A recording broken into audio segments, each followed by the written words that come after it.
À 8h37 ce mardi, la pépite culture de Marion Jomotte poursuit en fait sur les thématiques qu'on a abordées tout au long de la matinée, à savoir l'enseignement. L'enseignement, je vous propose un documentaire qui sort en salle dès demain. Ça s'appelle L'école de l'impossible avec comme sous-titre Fragment de vie. Et le fragment de vie est très important, vous allez comprendre pourquoi. C'est signé Thierry Michel et Christine Pirot et ça a été tourné dans une école du côté de Seraing, une école qui est réputée pour être l'école de la dernière chance, c'est-à-dire une école qui se trouve dans un quartier défavorisé. Cette école, elle s'appelle le Collège Saint-Martin de Seraing. Et puis surtout, c'est une école qui accueille les étudiants, les élèves qui ont été un peu refoulés de toutes les écoles et qui viennent là chercher un petit peu leur dernière chance pour essayer de pouvoir avoir une éducation et de trouver une porte de sortie dans la vie. Ce documentaire, il m'a vraiment profondément touchée. C'est un documentaire qui est super humain. Et puis, c'est pas misérabiliste. C'est un documentaire qui a vraiment une belle couche d'espoir dessus. Et puis, qui vous fait sourire aussi par moments, rire. Et puis, parfois, pleurer. On va regarder la bande-annonce avant d'accueillir le cinéaste Thierry Michel pour en parler avec lui. J'ai le plaisir déjà d'accueillir des nouveaux collègues. Et ils ne savent pas dans quoi ils mettent les pieds, mais ils vont bientôt le découvrir. C'est la vie et mon parcours qui ont fait que j'ai dû laisser de côté mes études, mais j'ai pas envie de lâcher. Moi, je vais pas passer par 3 chemins. 4, c'est l'expression. 4, voilà. Je vais dire j'ai triché. Au mois de janvier, je me suis fait virer. J'étais Sainte-Marie. Viré aussi au mois de janvier. Puis je suis venu ici. Mais si, je suivais, j'ai levé les yeux, j'ai oublié. Dis-lui quoi Mais vous trois, là, je commence à plus vous blairer, vous commencez à me gonfler, vraiment. C'est une véritable catastrophe. Il est complètement à côté de ses pompes. J'ai déjà eu des problèmes de comportement et ils se sont dit, on va le mettre 2 semaines à l'essai. Et pour le mois, c'est bien parti, quoi. La vie familiale, elle représente... On a tous vécu des difficultés dans notre vie et que voilà, ça peut être notre force. Mais ma mère, quand elle me voit, c'est une fois par mois et encore, on voit bien qu'elle veut pas me voir, c'est parce que je suis là.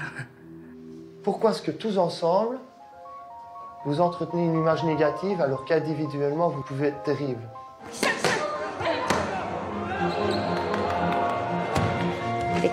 T'es capable, tu peux y aller, tu peux y arriver, tu peux même aller à l'université. Je me vois avec mes enfants, ma femme, chauffeur de camion, depuis un pays. Et essayer de changer les choses.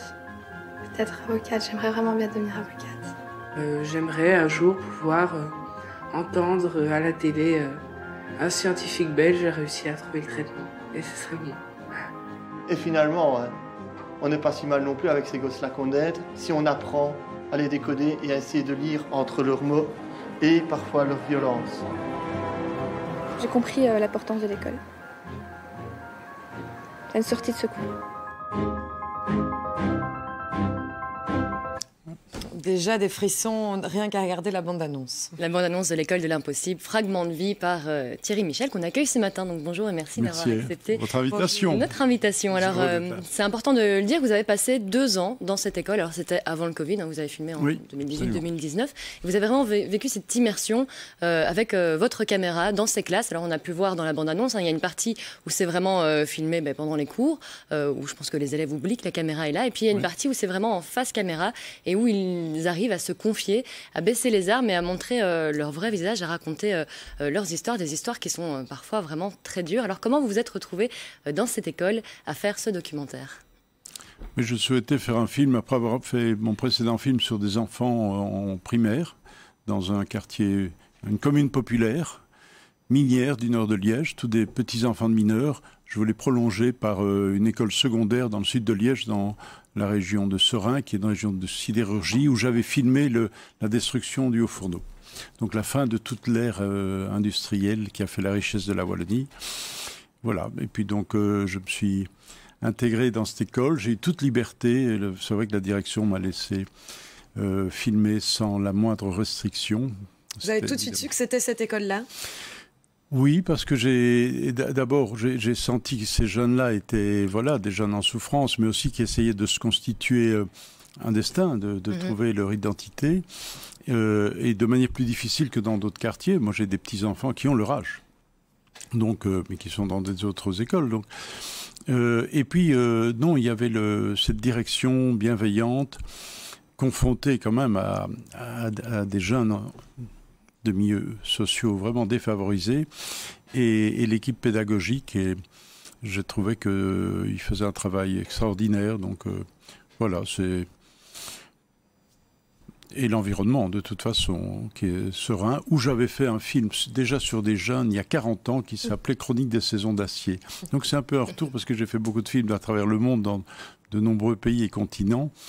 Et c'est un peu un retour aux sources aussi, oui. C'est vrai que ce sont des ados qui sont cabossés par la vie. Hein. Il y en a qui sont victimes de violences familiales. Il y a des enfants qui n'étaient pas désirés par leurs parents et qui sont un peu abandonnés. Ils sont évidemment issus de quartiers très pauvres. Il y en a qui sortent de prison. Voilà, il y en a qui sortent de prison. Il y a certaines qui sont filles mères, d'autres qui ont été mariées de force. La plupart n'ont pas le CEB. C'est vraiment des profils particuliers et en même temps ils sont super touchants puisque dans ce documentaire, je le disais, c'est pas du tout misérabiliste. Hein. Il y a vraiment un côté très positif et d'espoir, on a pu le voir dans la bande-annonce. Ils ont des rêves et ils ont envie quelque part d'attraper cette chance et de pouvoir la saisir et faire quelque chose de leur vie. Oui, avec des destins tout à fait inattendus. D'ailleurs, on voit qu'ils ont aussi, en dehors de l'école, une vie.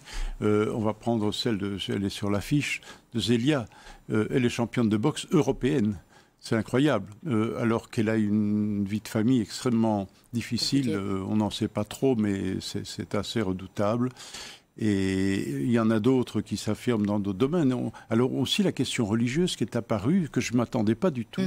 Quand même, il y en a 3 sur tout le groupe d'une dizaine qui sont dans un engagement religieux, dont l'un qui se fait, Jérémy, qu'on a vu dans le film, qui dit ma mère, elle ne s'occupe pas de moi. Mais il a cherché une famille de remplacement, il s'est fait baptiser dans une église évangélique. Ouais. Voilà.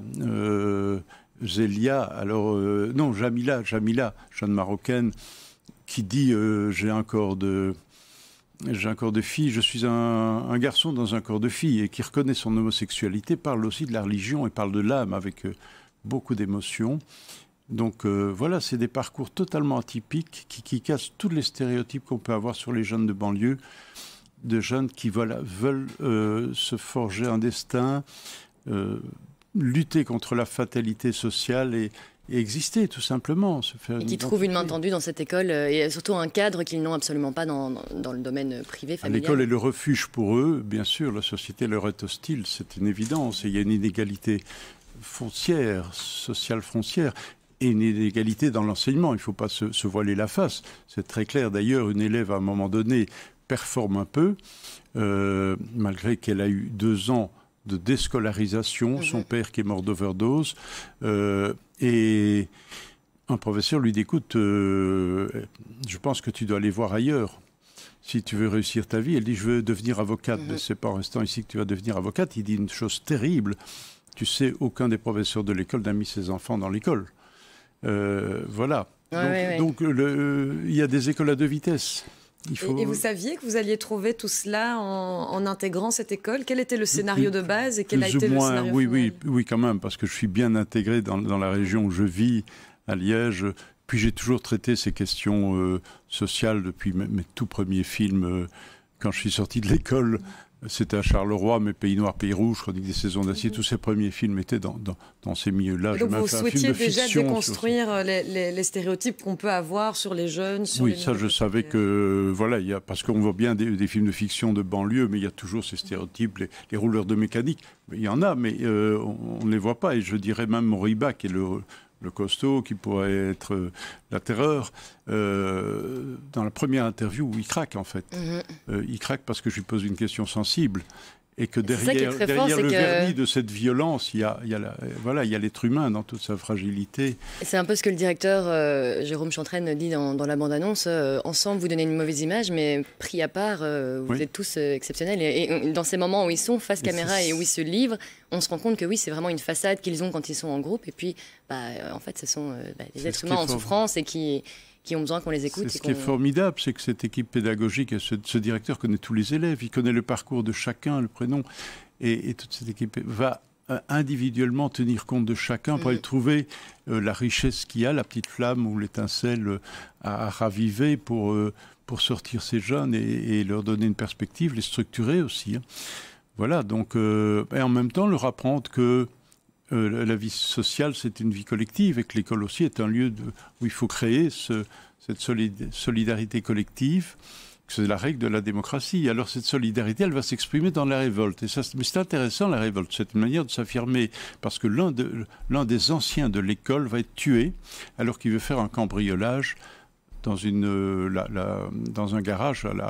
Et le pompiste de Comblain, en l'occurrence, va tirer sur ces jeunes et va en tuer un.